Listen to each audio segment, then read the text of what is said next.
Since getting back into photography, I have shot photos almost every single day. And the reason is because I use this whole process as an excuse to get out of the house. I otherwise might stay in my house and I might be a little bit agoraphobic sometimes. And so between that and clinical depression, sometimes it's not easy for me to get out of the house. But I'm gonna go out there today and take some snaps. And I thought I'd take you with me. First, I gotta stop by the post office because I sold another lens. The weather said today was super sunny. You can see it is, it's raining.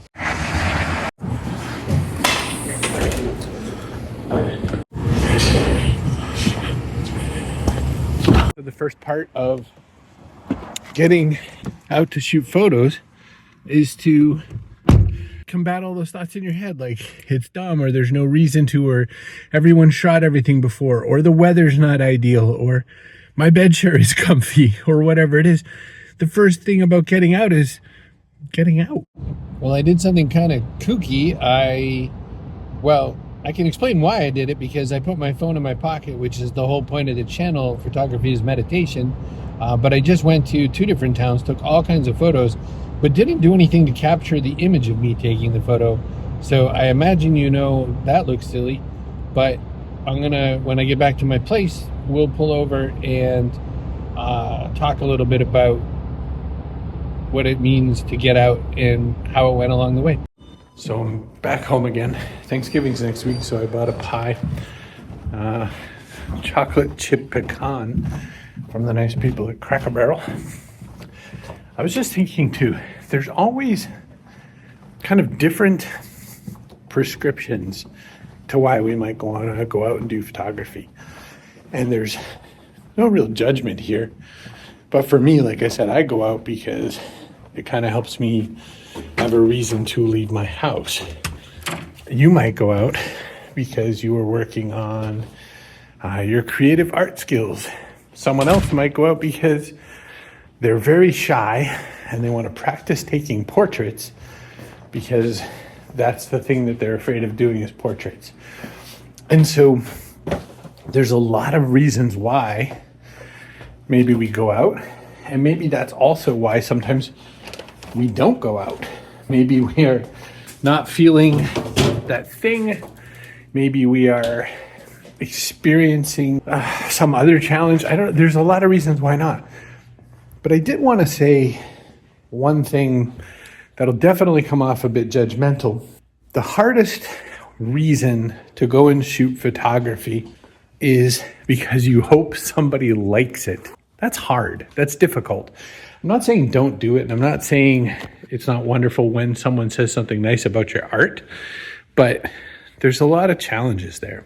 If you judge yourself based on whether people think your work is good or bad, it's a really difficult thing, because you don't know where they're coming from. You might get someone who has a lot of technical opinions without a lot of technical skill, or you might have someone that has a lot of editorial opinions who's maybe seeking a different path than you, right? Because if you don't know why those people, where their criticism comes from, then you don't know how valid that criticism is. And there's another thing I say all the time. It comes from Buddhism, which is that both praise and criticism are bad for you. Because if you follow praise, then you kind of run someone else's opinion of you as your judgment, as your reward. And the same thing if you value criticism, right? It's tricky both ways.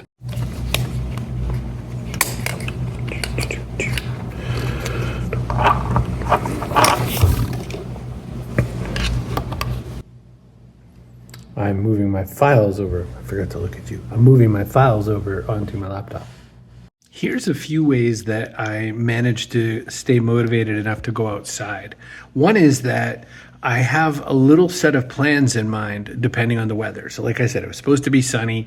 I got outdoors, it was raining. So I went, okay, so mark off any places that the sun matters. But that was great because I left the house later than the golden hour. So I was going to have to get that like plain old midday sun anyway. So it didn't really matter. So I mark places I might want to go. So for instance, mill towns, places that have interesting landmarks. If you're a people kind of person, then you go to the shops, you go to the markets, you get to wherever the people are and you connect. So have a good destination. That's a pretty good one. Another way to stay motivated is try to practice on something you don't normally practice on. I have been changing around my lenses a whole heck of a lot because in getting this new Micro Four Thirds, I just don't know what I don't know, and I don't know what I want. And I learned a few things along the way. One of which is that even though you can run any Micro Four Thirds lens on a different Micro Four Thirds body, sometimes it's good to have Olympus with Olympus or Panasonic with Panasonic because some of the details don't transfer so nicely. Something. Someone in the comments will tell me some really technical answer to this, and I'll be like, yep, whatever you just said. So this is a 17 millimeter, which is equivalent to like a 35 millimeter. Still pretty nice and small. This is a 35 millimeter though. So I shoot a lot of times at 50, which on one of these would be 25. And oh my gosh, what a feeling, because I'm out there going, oh, everything looks too wide, and I tend to shoot a little closer. So it's funny to me. And so that's what I went out to do today was I practiced a skill. Practicing a skill helps. Sometimes the way to get motivated to go out is to make a challenge. So for instance, I am a member of Glass.photo. Glass.photo is a paid social network where the algorithm doesn't matter. You're supposed to put up 1 or 2 photos a day and people just comment on them or not. But it's not driven by algorithm. It just, stuff scrolls by. And this month, which is almost over, it's getting towards over, the picture or the category of the month is texture. And I thought, well, I don't think I've done any texture photos. So I said, you know what? I'll get some texture photos when I'm out. So you could do that too. You could pick that. You could pick a color. You could say, today, when I go out there, no matter what, I'm going to pay attention and I'm going to do everything red, right? You can. There's lots of ways to tease yourself into getting out there. You might say, I'll take blind shots. So Developing Tank, who I really love, it's got a channel, Developing Tank. They did a really cool one recently where it was about using a flash. It was about using zone focusing and just snapping without really looking. And it was in honor of Daido Moriyama, who's we shared that in common that we're both big Daido fans. In fact, a lot of what made me really love Daido comes from what I watched Developing Tank, and they got me into it. He got me into it. So you can make it that you maybe want to go out and try something like that. So challenges can help as well. I want to go back. I want to just say one more thing about the motivation thing. If you are externally motivated by other people and what they'll say, you're going to have the hardest run on doing photography. That's problem number 1. Problem 2 is you sort of need a system that you feel like you could take with you, right? Like one reason that I've switched from my full frame, I still own the full frame, don't get weird. One of the reasons I've been really loving taking out my Micro Four Thirds instead of my full frame is it's small. It's very small. I have a neck strap. I don't normally use a neck strap, but I have it, and I've been walking around with this baby on my neck. And the other way that I use my full frame, it's right on my wrist. So it's the same thing. It's really close up, but this sort of small, jaunty feeling, for whatever reason, psychologically makes me think, I think I will go out and take more photos that way. You can do a lot of different ways to kind of get yourself into the mode and stay motivated. If nothing else, if you are not feeling it, don't do it. Again, if you're not working for National Geographic, if you're not on deadline or something like that, who cares?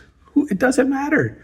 You're not disappointing anyone. But if you're like, really feel like I want to be out there, there's something between you and it. It's usually psychological. It's usually something like, I can't justify the time. Here's how I justify the time. This is meditation. This helps me grow my heart and my soul and my brains, and everything is better when I pay attention to that part of me. If I fill my soul with really good thoughts and feelings about being outdoors and seeing the world or whatever it is, then I live a little better. If I meditate by taking and putting my phone away for some duration of time, all the better. Just some thoughts to you. I think we've got enough of an episode, right? Chris@chrisbrogan.com. I am always grateful when I get mail from you. Don't ever think, oh, it's probably really busy. I'm never too busy to get mail from you. It pleases me immensely. Or leave comments. You can push like.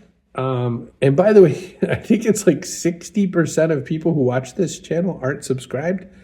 It's not a very big channel. Subscribe. You'll know I'm coming. I'm doing everything in my power to get you stuff that I think is useful. I'm not just going to put out stuff for content's sake. I will always try to make it something worthwhile for you. As always, be good to yourself.